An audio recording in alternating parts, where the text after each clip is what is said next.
Pumapunku e Tiwanaku sono due vicini siti archeologici in Bolivia fra i più antichi e misteriosi del mondo. Letteralmente non si spiega la geometria descrittiva presente nel sito, non si spiega come blocchi unici da 200 tonnellate siano stati portati su ripidi pendii che arrivano a 3800 metri sul livello del mare, 2000 anni fa, da carovane in legno, e nessuno sa quando o da chi siano stati costruiti questi siti. Si va avanti per intuizioni e deduzioni storiche arrivando alla cultura dei Tiwanaku che abitarono la zona, ma non potendo compiere analisi al carbonio sulla fredda roccia c'è chi è pronto a scommettere che i siti sono più antichi della data storica convenzionale che gli è stata attribuita. I siti per la storia convenzionale hanno circa 2000 anni e anche rimanendo coerenti con le datazioni ufficiali, questi siti rimangono i due siti impossibili del Sud America per svariati motivi. Fori perfetti impossibili da compiere in una roccia durissima come questa senza strumenti elettrici, graffe metalliche all'interno dei blocchi che impongono che le popolazioni dell'epoca avrebbero dovuto avere una sorta di forgia portatile, geometria descrittiva del tutto anacronistica, significati religiosi sconosciuti, datazioni incerte, megaliti unici da 200 tonnellate e moltissimi altri misteri che mi sono preoccupato personalmente di indagare. Oggi arriva a far luce sul mistero di Pumapunku e Tiwanaku una scoperta veramente sensazionale, signori, che letteralmente ha il potere di cambiare il corso della storia per come la conosciamo. E se questi blocchi non fossero stati estratti, tagliati, scolpiti, trascinati e trasportati e posizionati, ma letteralmente fabbricati sul posto con materiali utili a creare dei geopolimeri artificiali? Geopolimero è un termine che indica una categoria di materiali sintetici a base di alluminosilicati, potenzialmente usabili in numerosi settori, ma soprattutto in sostituzione al cemento, e ne conosciamo l'utilizzo da pochi decenni. I geopolimeri sono in genere ottenuti come il risultato della reazione della polvere di un alluminosilicato con una soluzione silicata alcalina in condizioni vicine a quelle ambientali, il che significa che è possibile crearli essenzialmente con elementi presenti in natura e con buone conoscenze geologiche e chimiche. E se queste conoscenze alchemiche fossero state nelle mani degli antichi? Questa è una pubblicazione scientifica ufficiale che lo prova. Antichi geopolimeri nei monumenti in Sud America, SEM, che sta per la microscopia elettronica a scansione, e si tratta di una scansione che non sfrutta la luce come radiazione della scansione ma una sorgente elettronica molto più precisa, ed evidenze petrografiche. Questa è una pubblicazione scientifica ufficiale silenziata e devastante in grado di cambiare la storia per come la conosciamo, e quella che segue è una conferenza scientifica poco nota realizzata dal principale autore dello studio, che sono sicuro ti farà cadere per terra la mandibola. Seguila e non smettere mai di porti domande. Non preoccuparti se leggerai termini difficili o cose che non capisci, l'importante è che segui fino alla fine, perché l'importante è che capisci il contesto, e comunque alla fine commenterò il tutto per spiegarti meglio, quindi segui fino alla fine e aspettami per un commento.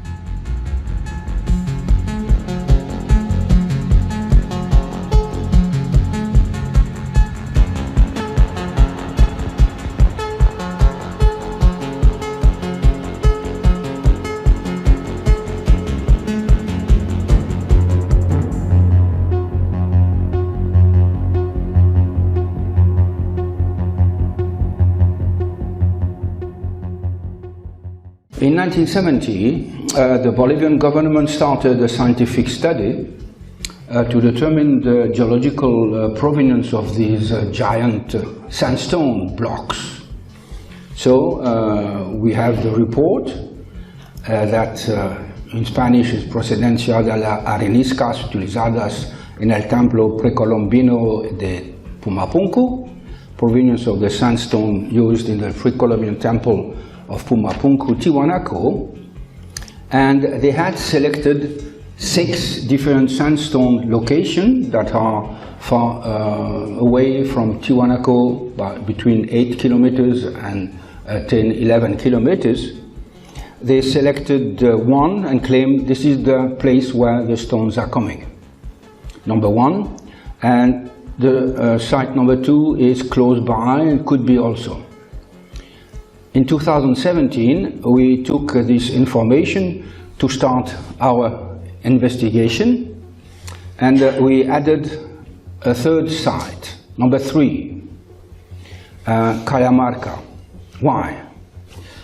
Because there are archaeological records in Cajamarca, in the village of Cajamarca, which state that the village was in activity at that time of the construction. So for me it was clear that human activities and a well-defined village was related to the stone material extraction. So this is what we see from Google Earth. You have Pumapunku on the left, and you have on the level of the Altiplano, 3,820 meters, and then you have on the south the various hills and mountains where we find sandstone sources. Number 1, Quebrada Causani. Number 2, Cerro Amariani. And number 3, Cajamarca. The team went and visited all these sites. So, first, the Causani Quebrada. We had to climb up 300 meters to the plateau behind the tree. This is how it was in 1917, and this is how it is now, 2017. And we have to climb above, behind the tree, in order to reach the site that had been selected by the Bolivian archaeologist. Here we have the GPS tracking of our climbing up to the site. We start 3,850 meters and reach 4,159 meters up. So this is the Causani Quebrada. We climbed up, and this is official archaeology is claiming that they used this steep llama track for dragging their 150 tons megalith down to the valley. This is difficult to believe. When you arrive on the plateau, you see quadratic sandstone blocks, and you understand the reason why it has been chosen as a site. But we don't find any massive blocks. We have small blocks. American archaeologists are claiming that these are the remains of human quarrying activity. Bolivian archaeologists are telling no, these are not. In 1970, and this is what we have today, 2017, they wrote, typical process of disintegration by mechanical weathering.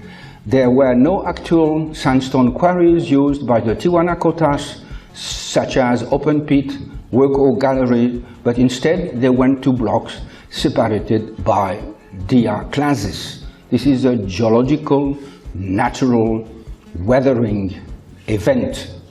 It happens that it is building quadratic blocks, but that's all. So the second site, Cerro Amariani, is easier to reach by jeep and road. It is of similar geological formation. We have blocks. The third site, Cajamarca, is totally different. It starts from the village of Cajamarca, and we will end up to the site that we consider being the real site. So this is the road that goes to the village of Cajamarca, and this is the entrance of this village. And this is something typical for this village. You don't find that elsewhere. So it has an historical background. And you enter the village and it's astonishing, clean, with bricks, pavement, and so forth. Something happened in this village. Then we continue our trip, so we leave the village and continue to climb up on the earth road, and we will arrive at the site that had been selected by our geologist, and we have weathered blocks, but more interesting, we will have a particular feature that is a lay of weathered sandstone caolitic clay, good for geopolymer reaction in between the quadratic blocks.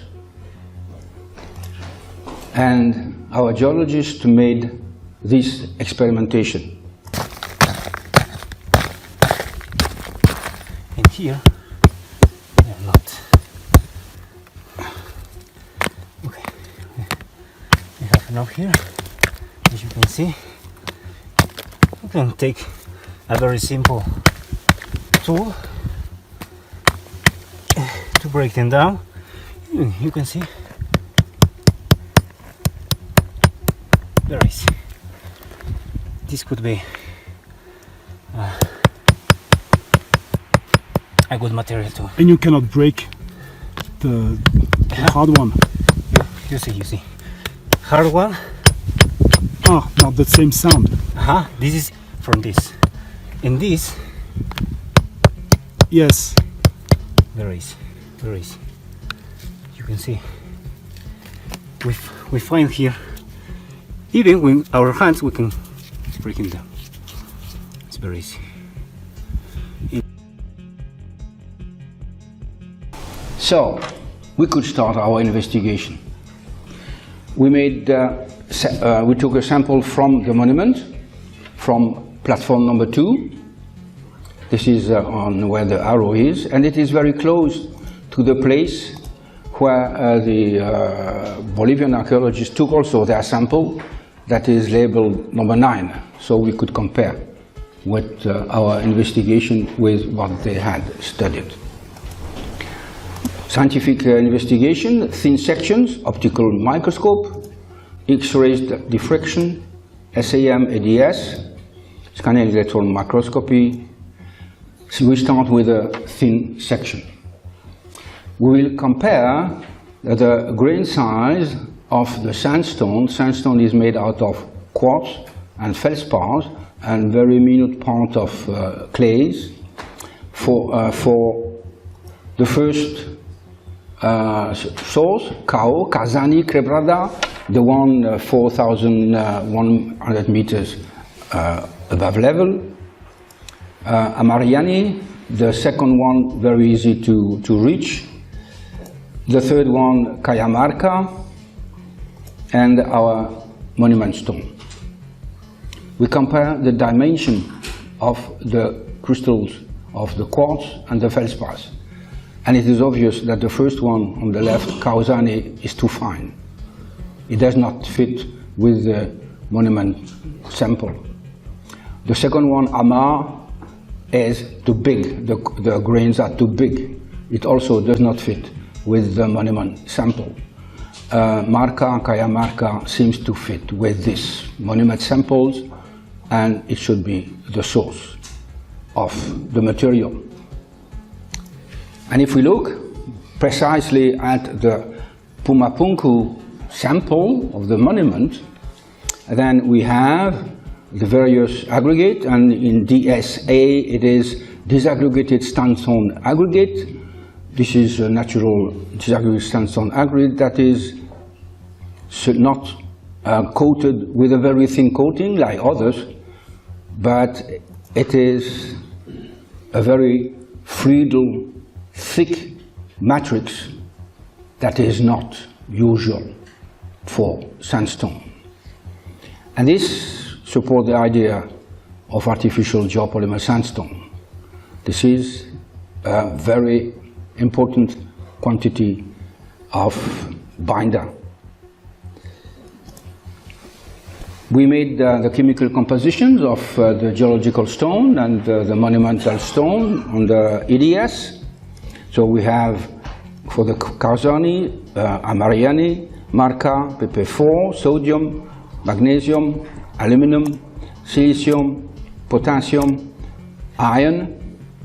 We can say that for practically all of the ingredients, magnesium, aluminum, silicon, potassium, iron, they are on the same range of, so it belongs to practically the same geological event. This is how geologists are explaining it. However, if we compare the sodium content, then we see that for the monument we have twice the amount of sodium. For comparison to Cajamarca, 3 times or 4 times in comparison with Amarayani, and practically O2 from Karzani. So if we accept the idea that Cajamarca was the source for the material to make this megalithic stone, then we have to get the sodium coming from elsewhere. And it has been added, and we have to look for the chemicals. Can we find the chemicals, or better, did they exploited the chemicals? For the red sandstone megalite, we should have a sodium polysilate geopolymer in alkaline medium, so we have to look for natron, sodium carbonate. Sodium carbonate is extracted from Laguna Cachi, even in modern time. That is a small lake that is located south of the great Sala Uyani de Altiplano. They had caravans going back and forth practically every day from Tiwanaku to the south. This says the civilization is well known for their Yama caravans carrying everything. The Yama caravan went from Tiwanaku down to San Pedro de Atacama. We are at 3,800 meters high, and San Pedro de Atacama is 750 kilometers away from Tiwanaku. And we have archaeological traces, records showing that there have been Yama caravans going back and forth.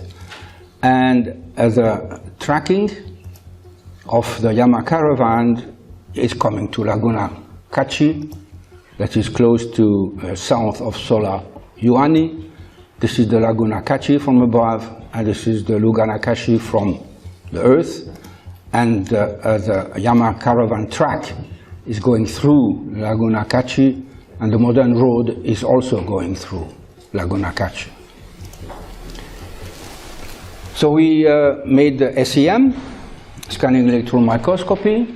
We have under the feldspar grain, this is F, quartz grain is Q. We find Lb albite, chlorite. But what we find is a very special albite. It is called by geologists an orthogenic albite. That is, it is something that is formed after the consolidation of the stone, of the sandstone. Imagine the sandstone, the sand settles on the bottom of the ocean and start to harden through compression and so forth. And after 1 million years or 2 million years, other water with alkaline small amount are infiltrating this sandstone, and it happens that because of the inclusions of this small amount of alkali, of sodium, we get the formation, crystallization of albite, that is sodium silicoaluminate, SiAl3. We have it geologically. Usually these are big crystals. Here we have a very, very thin uniform layer. It could be the result of the crystallization of a polysilate, geopolymer, SiAl3. We have a higher concentration in the ingredient, and the crystallization and the formation of this autogenic albite could have happened during the 1,400 years of archaeological burial. This is practically obvious. The problem is that we cannot make a difference so far today between geological albite or geopolymer albite. This is by EDS, SiAlNA. This is the SiAl ratio 3, pure, result of self-crystallization. If we look at another place under the electron microscope, then we see other strange structures that are also autogenic. That is, structures that have been crystallizing during a long time, and for us, during the time necessary to build. This is under the ADS spectrum, what we get. We get high amount of silica, aluminum, sodium, and iron. On the right, high amount of iron, and this, for us, is ferrosilate geopolymer. The iron is taking place of the aluminum, and we have ACALFA ratio of 2.3. So the first conclusion of this study is the thin section of a sample taken from the Pumapunku red sandstone monument shows grain boundary made of a thick, fluidal, red ferrosilate matrix. To our knowledge, this feature is very unusual in sandstone form geologically. It is a unicum and supports the idea of artificial sandstone geopolymer concrete. Remember, these are the huge megalithes. It cannot be transported, so for us it is obvious that it is a type of geopolymer concrete. The complementary SEM-ADS analysis for sodium, magnesium, aluminum, silicon, potassium, calcium, iron, and XRD suggests that the Kaya Marka site is the source for Pumapunku megalithic blocks. To make their geopolymer sandstone concrete, the builders may have transported finely weathered colonitized sandstone from the Kaya Marka site. They added foreign elements, natron, extracted from the Lagoon Akachi, a small lake located south of the Great Sala di Uyani in the Altiplano.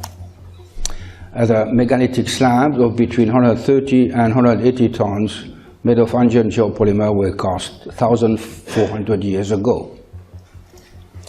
We have blocks, concrete blocks. We have concrete blocks, not small quadratic stones that they could have dragged down. This is impossible to drag down, and this is impossible to make. The results of this study are under review in materials letter. I am waiting for the first reaction of my colleagues. Ancient geopolymer in South American monument, XRD, SEM, and petrographic evidence. These are the authors, and we hope it will be published very soon. The part 2 will be this, dedicated to the andesite. This part of the Pumapunku temple was built 100 years later. We have addition of architectural elements. These are structural elements that have been added. These are more, from my point of view, sculptures. Should have been added by another group. They are made of andesite, volcanic stones, and they have puzzling features. 1 meter high, very, very precise reliefs, cuttings.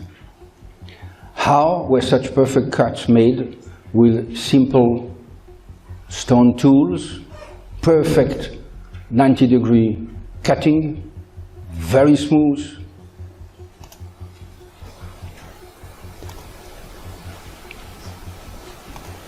This speaks for itself. How can you do it without tools? Of course, they had hammer stones, they had stone tools. Do it. More extravagant feature.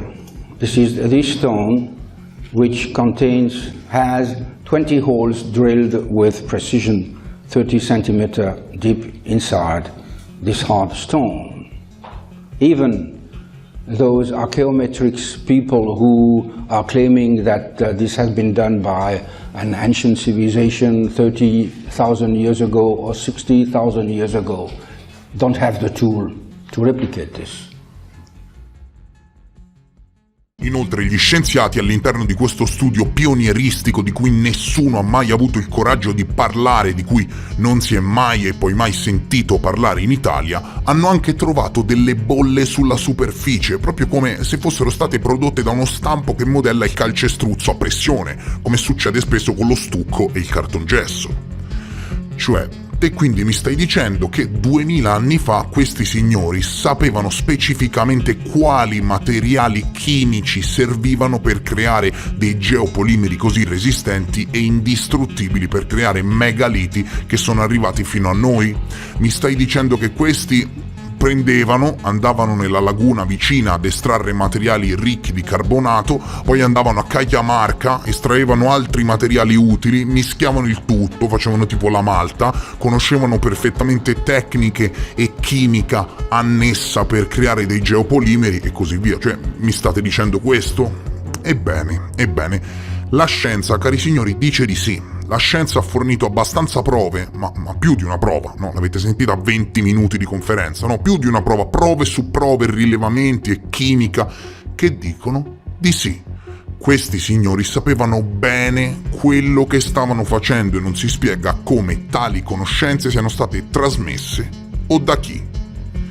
La conferenza dura più di un'ora e vi lascio il link completo in descrizione, però non potevo di certo tradurla tutta, quindi mi sono limitato a tradurre le parti salienti e, riassumendo, hanno messo in relazione vari pezzi provenienti dalle presunte cave con i campioni prelevati da Pumapunku e Tiwanaku e quelli prelevati dai siti megalitici, visti al microscopio e sottoposti a scansione, presentano caratteristiche veramente insolite che hanno fatto sospettare gli scienziati di una vera e propria creazione di questi geopolimeri. Teoria, via, più che teoria con tutte le prove a favore la chiamerei verità, quindi verità che elimina ogni problema sollevato nell'ultimo video in cui ne parlavo, no? Come hanno fatto a trasportare blocchi da 200 tonnellate di pietra senza gru in pendenza per decine di chilometri sulle montagne in Bolivia fino al sito di Pumapunku 2000 anni fa? Molto semplice, no? Non li hanno trasportati. Li hanno semplicemente fabbricati con materiali eleganti provenienti dal sito di Cajamarca. Signori, le prove, guarda che veramente, le prove sono a dir poco schiaccianti. Analisi chimica, scanner, campioni comparati con i materiali presenti nei siti, la comparazione col sito di Cajamarca che torna alla perfezione, hanno addirittura identificato il legante. Chiaro? Hanno analisi chimiche certe pubblicate che identificano i leganti all'interno dei blocchi, bolle d'aria, capito?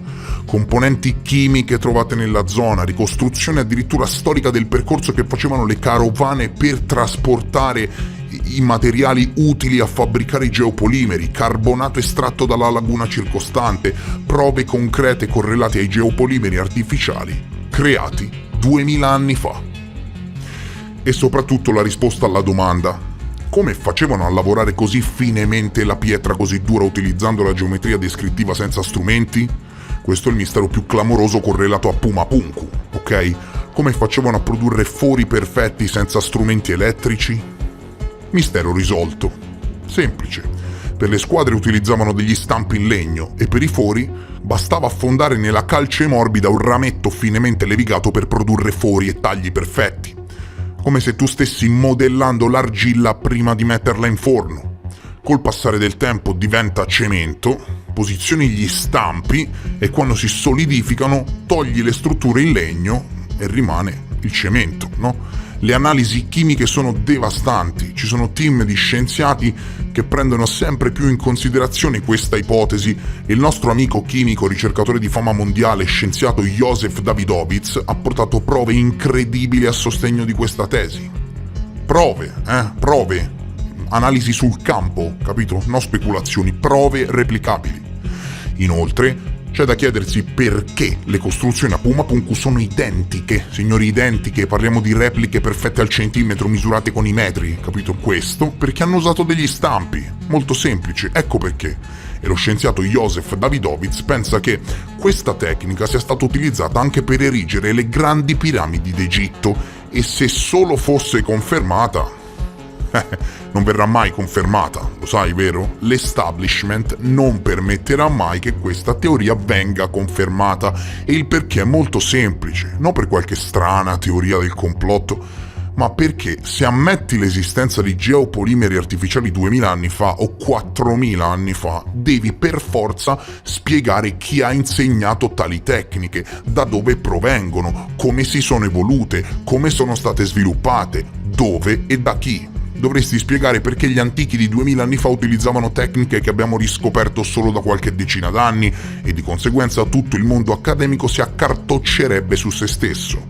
Chi ha tramandato questa conoscenza? E perché veniva replicata in giro per il mondo da diverse popolazioni che non sono mai entrate in contatto fra di loro per limiti geografici e temporali, come per esempio Egitto e Sud America?